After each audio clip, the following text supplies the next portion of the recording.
Thank you very much, Caroline, and hello to everybody this morning. My name is John Stewart, and I am the manager of Sign Language Interpreting Service. So I'll move very quickly through these slides, so I'll move to the next one. Just to tell you that Sign Language Interpreting Service, our vision is that deaf people would live as full and equal citizens with easy access to good quality sign language interpreting. However, the reality is very different, and the Irish deaf community experience extreme marginalisation and systematic exclusion, mainly due to the lack of sign language recognition and provision. And that was found by the Houses of the Oireachtas. They're not my words. So Sign Language Interpreting Service, we provide a range of services that will make it easy or easier for deaf people and service providers to communicate with each other.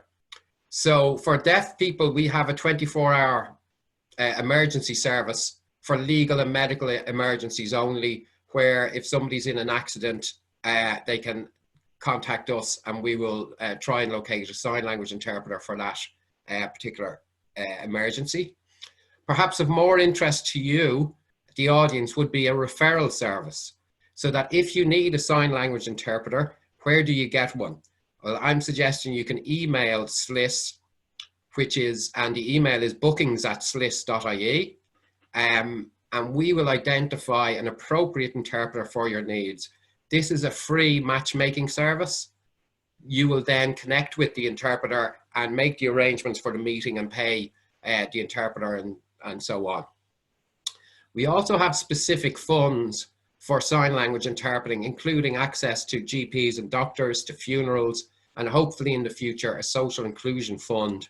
But they are perhaps more relevant to the deaf community rather than recruitment. However, IRIS, the Irish Remote Interpreting Service, is a service which provides a video link to a live sign language interpreter. So I'll say a little bit more about that later on, because I think that will be a key one for you in terms of your communication strategies. And finally, in SLIS, we're also trying to support the quality of interpreting. And one of the key things we're doing there is that we are currently developing a national register of sign language interpreters, which will set standards for sign language interpreters. And that is in response to the National Disability Inclusion Strategy and the upcoming Irish Sign Language Act. So the Irish Sign Language Act was passed in 2017 and should be commenced by December this year. And it requires public bodies to use interpreters from a register. So we're setting up the register in that context. So in terms of IRIS and the Irish Remote Interpreting Service, this provides a live video link to an ISL interpreter. The interpreters are online, and we provide a 7-day-a-week service. So we're open weekdays, currently 8 to 8, but we really, with capacity issues, we can only offer service of 9 o'clock until 7 in the evening on weekdays. Saturdays 10 to 4 and Sundays 12 to 2. We think the weekdays will be the times when it may be of most value to service providers like yourselves. It's quite busy. We do recommend you to book in advance. And we would average about 150 interpreted remote assignments per week. And that I hope will go up. There is an explanatory video in the slides. I'm not going to show it to you now due to time constraints, but it will be a very good introduction to you on the remote interpreting service. And I'd recommend after share these slides that you would have a look at that. It's short and informative, so I'd recommend that to you. So if you want to arrange an Irish remote interpreting service live video link interpreter, how much does it cost? Well, the first thing is we try to provide it free to the deaf community, so we don't charge deaf people. And because we're funded through the Citizens Information Board, we certainly provided free to public services, of public bodies, and we're trying to provide it free to public services and indeed the charity and community and voluntary sector. And I know that sector has been particularly hit by the current crisis. The commercial fees are about €33 per booking. Each slot is 22 minutes long, and you will have access to a sign language interpreter for that 22-minute slot. There are block bookings where you can buy groups of 5 or 10 or subscriptions for longer times. And if you have particular needs, we will talk to you about individualized plans in terms of the costs. But our crucial message is that it's essential to provide interpreting in order to include deaf people. And particularly in a recruitment context, I think it's very, very important. So I'd like to say a few words about recruitment. So remote interpreting is different to face-to-face interpreting. Remote interpreting is suitable for short one-to-one meetings mainly, customer communications, queries, form filling, and short interviews. And so Iris is really an additional service to the freelance services that are available from freelance individuals who will provide face-to-face interpreting for you. Our referral service will identify appropriate freelance interpreters for you if that's what you need. And obviously at the moment during the crisis, a lot of the interpreting is being done remotely. As well as Iris, people are using Skype for Business, Zoom, some WebEx, and essentially it's where you would link in an interpreter into your meeting with a deaf client, or indeed in this case a deaf potential candidate. To book Iris, you can book Iris online. We have an online booking system in which you can see the appointments that are available. Each appointment on the system is 30 minutes long. This is 22 minutes for the interpreting event and then 8 minutes hands down time for the interpreter to ensure quality. As well as the online booking system, you can text or email or use Skype for Business to contact us. We use Skype for Business as the standard, although we have also used, particularly during the recent crisis, we use Zoom and other platforms as well as a fallback, but we are trying to ensure that we would use Skype for Business as standard. The feedback from the deaf community on Iris is very strong. I'd look at the last comment in terms of feedback on that slide is, I would be on the dole if it wasn't for Iris. So that deaf people will use Iris to try and arrange appointments with employers, to go through arrangements with employers, and we can use it for interviews, although we would recommend you use a freelance interpreter. But when you contact us, we can go through that with you. There are other supports for recruitment.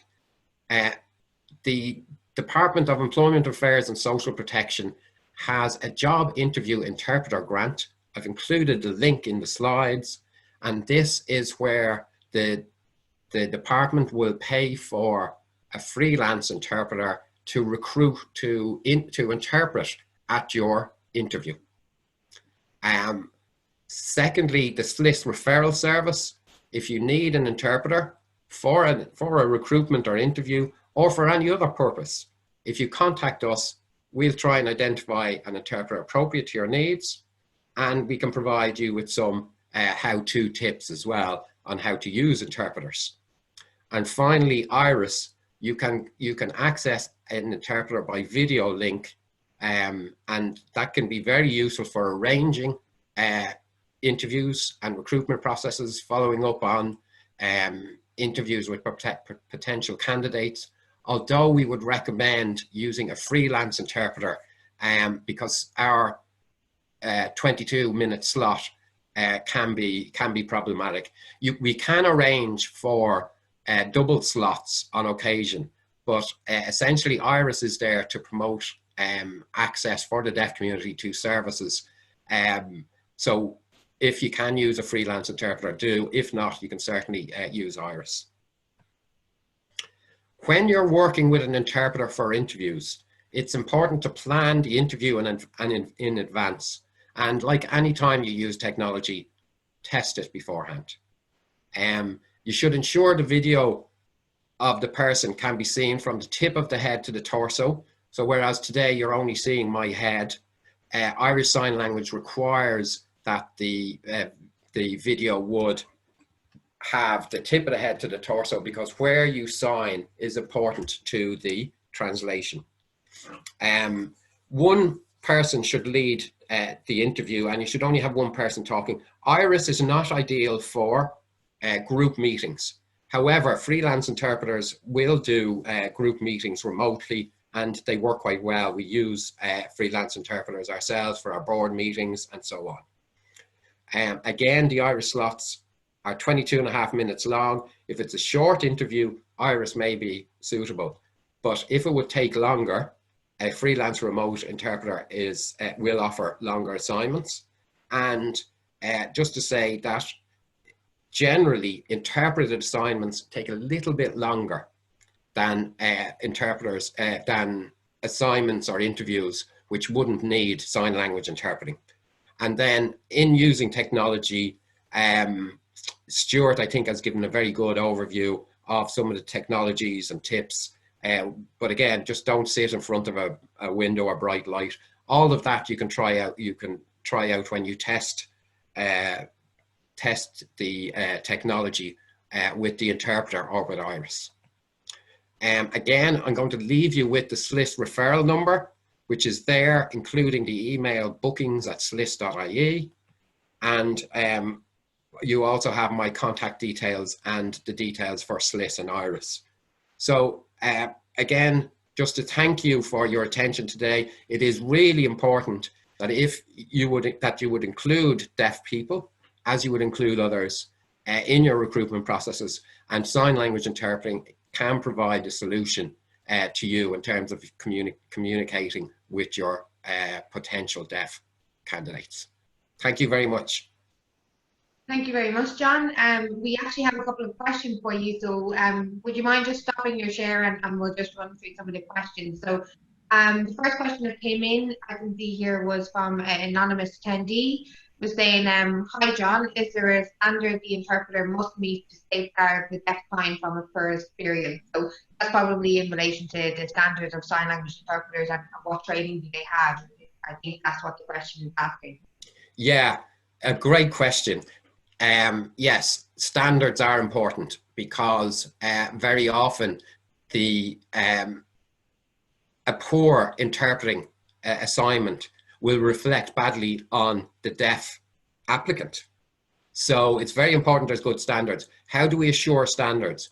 So in the past, SLIS, we keep a list of appropriate interpreters, and we have carried out assessments of interpreters. So we know which interpreters are strong in certain areas, and we are also bringing in a national register which would assure standards, and we would only use people on our current lists or on the national register, so we can assure the standards through that system.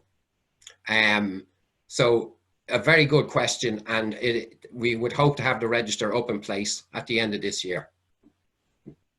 Brilliant, thanks very much, John. And there's two more questions here. So from Philomena Gearing again from the IHREC. So she's just wondering if Iris are hosting meetings via Zoom at present to cater for remote working. Now I know you kind of touched on that actually and said you have in certain circumstances used Zoom, and that actually ties in with the second question here that's on my screen from Deirdre Toomey. You know, why is Skype for Business seen as the most appropriate? Are there disadvantages with Zoom? So maybe if you just want to explain, I suppose, the rationale for using Skype for Business. Yeah, so the rationale is that we're trying to develop the remote interpreting service as a full-time professional permanent service, and security is a huge issue. And our funders, we're funded by the Citizens Information Board, support us in terms of that. And we are, one of the reasons that Skype for Business was picked is the enhanced security it has, particularly over Skype, normal Skype, which you were using recently. So we recommend that as standard.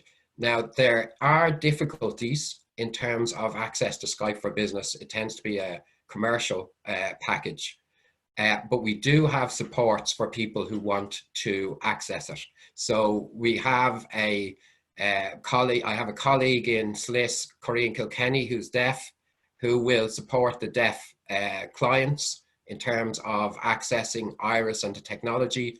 And we also would recommend testing before any event. So any issues that arise there, we can resolve.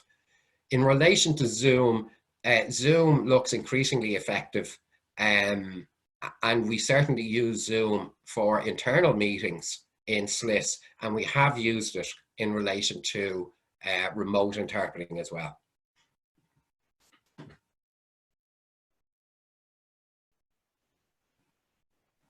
Sorry, I couldn't find where my browser had gone. I was like, where is it gone? I couldn't even unmute myself.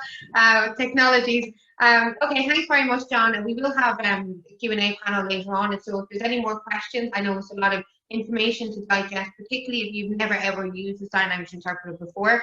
I'm very au fait with it. I'm deaf myself and have used it for basically the last 20 years of my life. So if anyone has any questions, they can contact me directly in the head as well.